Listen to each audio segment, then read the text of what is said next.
David, thank you so much for joining us. Hey, thank you, Abby. It's nice to meet you. Nice to meet you, too. I want to congratulate Channel 10 on covering all the candidates for mayor, because I think it's very important as we go into election, not just to deal with the presidential issues, but to deal with the local issues that affect Roanokers. And it's very important to get every single candidate and talk about all of the issues that are affecting Roanoke, which is exactly what I want to do with you this morning. Yes. Now, you have a very unique political experience. Over the past 30 years, you've spent a total of 16 years in office as mayor. What were some of your key takeaways during that time that you're bringing into this election?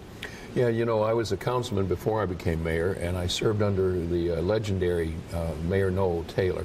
So I watched him, I learned from him. I hope I was a good student watching Noel Taylor. I've always enjoyed serving the people of Roanoke. I find the people of Roanoke to be fascinating. And to be able to be a part of the progress of our city over the years, I really consider it God has blessed me, and the people of Roanoke have been very good to me.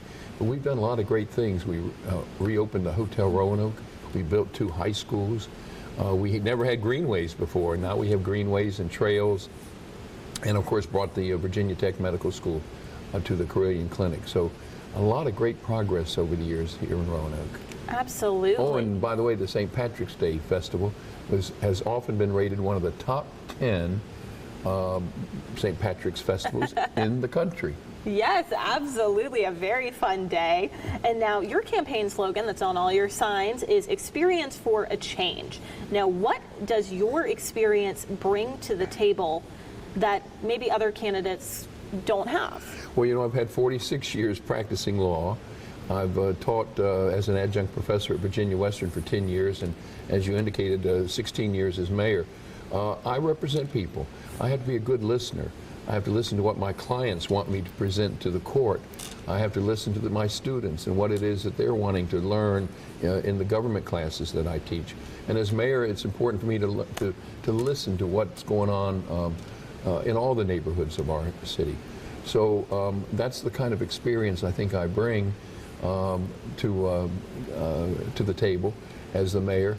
And but at the same time, I want people to know that I still have a lot of energy, I have a lot of enthusiasm, and I have some new ideas that I want to put forth for Roanoke. And that leads me exactly into my next question. Is there anything you would do differently this time around that you didn't do in your first 2 terms? That was a gotcha question for a presidential candidate. Let's see here. No, I can't say that I would. You know, I met my first mayor when I was in high school at Patrick Henry years ago, and it was always an interest in me I was always interested in what's going on in Roanoke. That's all about me. Now, in your experience, you have run and won as both a Democrat and an independent. Yes. And now this year you are running as a Republican. Where did the decision to change parties come from? Yeah, I started as a John Kennedy Democrat when I was in, you know, as a boy. And I stayed with that party for a long time. I'm reminded of what Ronald Reagan used to say. He was a Democrat before he became a Republican. He said, I didn't leave the Democratic Party, the Democratic Party left me. And I just felt like there were so many issues that went too far to the left. My constituency and my interest has always been in the working class, the middle class, black and white, people who you know, have their homes, home renters. I represent people who get up in the morning, get their kids off to school, and then go to work, and then come home tired, and yet find time to spend time with their kids at the soccer game or baseball game, or take them out to Blue Cow for ice cream. Those are the folks I represent, and I just feel like over the last few years here in Roanoke, those folks have not been heard at Roanoke City Hall. Now, let's get into the issues a little bit. There are a lot of issues concerning our voters, and now for you, what is your top issue you are concerned with? I think the issue that Roanokers are really concerned about is this new rezoning scheme that Roanoke City Council just recently approved. Well, they approved it back in the fall. They botched it then, and they came back with it again. I find that it's really that the new proposal, the new rezoning, does not protect the sanctity of single-family homes, and it does not preserve the character of our residential neighborhoods. When you buy a home, you buy it because you can afford it. You like the home, and your wife or your partner likes the home, and you like the neighborhood.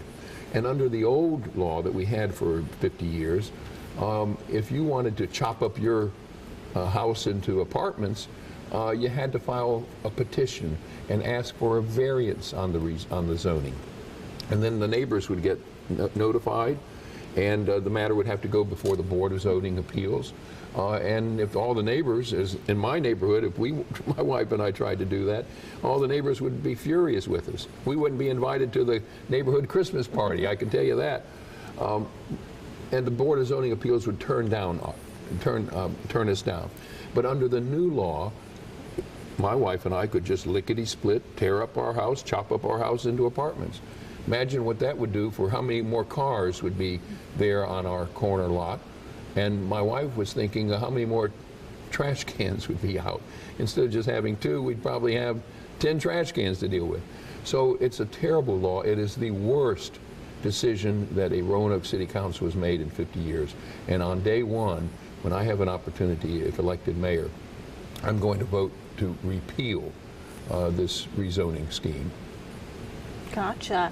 And something that we have covered very, very extensively here at Channel 10 over several years is the issue of homelessness and people experiencing homelessness. In terms of this topic specifically, what would you like to see done? Yeah.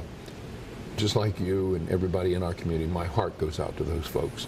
I spend time once a month, most months, helping out at Ram House, and I make contributions, charitable contributions. So it's a very real social concern. I want to make sure, first of all, that that there is food and shelter for every homeless person in Roanoke, and I would prioritize the veterans. I think we have neglected them, and they need to be taken care of. But having said that, I want to say to the people of Roanoke and the unfortunate homeless community, they too are citizens, and they must abide by the law of our city. And when there's defecating and urinating and things we don't like to usually talk about on television, I'm sure, when there's intoxication and whatever, those things are not permitted. And we need to expect that the homeless will be good citizens also. Now, another thing that is top of mind for voters is gun violence. We've seen a number of homicides this year. We've also seen several non-fatal gun incidents. And we've had Chief Booth in office for about a year now. Do you think that we are moving in the right direction? And what would you like to see change as we move forward? Yeah, that's a good question, and it's on everybody's mind. I've advocated for the last several years not an emphasis on gun violence prevention, but instead an emphasis on gun violence apprehension. And I would have had Chief Booth here in Roanoke 2 or 3 years ago if I'd been serving. I'm glad that he's here. He's a remarkable police chief for our city, and I think there has been a downturn in the last several months on gun violence. And I think it's because of the chief's emphasis on gun violence apprehension. Gotcha. And now, something that often comes up when we talk about gun violence is gun violence and its connection to teenagers and young people in the city. There's been a lot of focus over the last few years about curbing youth gun violence and violence in general. We've had a curfew, we've had different community events, but we still have this violence. What steps do you think need to be taken? It's a very difficult answer. I worry about our society. As a lawyer, I go into juvenile court, and in this year, for the first time that I can remember in decades, I'm representing 14-year-olds who are accused of malicious wounding and stealing and racing cars, all through the residential neighborhoods at 14 years old. So I wish I had a better answer. It's a complicated issue. I always encourage people to participate with their church or synagogue or temple. I think they ought to participate with the PTA and be involved with their children's education. And we need to have more after-school programs, I think. But we do have some. And I talk to these young people and I say, are you in the choir? No. Do you play a musical instrument in the band? No. How about football or tennis? No. And so we need to help our families get their children more involved, I think, and they should be more involved in things, positive things in their life. And while we're on the topic of kids, teenagers, young people, I want to talk a little bit about schools and specifically school funding. Over the past few years, the standard was that when there was a budget surplus, 40% of that automatically went to the school system. Now that has changed this year to where the school system doesn't automatically get it. Right. They can apply for up to 40%. This decision caused a lot of backlash in the community from the school system itself. And I know that this is not the end of the discussion by any means. What are your thoughts on that budget surplus? Do you think that they should automatically get it, or do you think they should have to apply? Yeah. When I was mayor before, we set on that 40% formula, and that did two things. First of all, the schools should be a priority of city government. The education of our children should be a priority. And the school board was able to every year know the percentage of what they were going to receive. And this city council, current city council, ditched that idea back in the spring, as you said, and now it's a formula that it's not a predictable funding source for the schools anymore. The other part of that is that in Virginia, the city council or the board of supervisors funds the school system, and what we have not had in Roanoke for the last 10 years that we had the 40% formula is the bickering and the politicking between the city council and the school board during budget session. And the reason is we locked in that 40%. So one of the things that I would do is reinstate what this city council ditched, and that would be the 40% rule. But one other thing I want to say, the city council took in $29 million more I guess for this fiscal year than last fiscal year, and yet they didn't give 1 cent back to the taxpayers. And I'm concerned that Roanoke City needs to have a tax rate that is more competitive with our surrounding jurisdictions. And there's one more aspect to that: affordable housing. I've just talked to dozens and dozens of people that have had to move this year, and the reason is because the tax on their rental property went up, and of course the landlord has to raise the rent, and then the renter can't afford that rent and has to move on. So it's important for Roanokeers to understand that tax policy does cause a problem for those who need affordable housing. And now switching gears for our final topic, we're in a big time of transition here, not just with council, but also in terms of a city manager. Bob Cowell no longer works with the city, and we have an interim manager right now. And as we move forward in this process, how crucial is it to find a city manager that works well for the city and also with city council? Well, it is important to have a good relationship.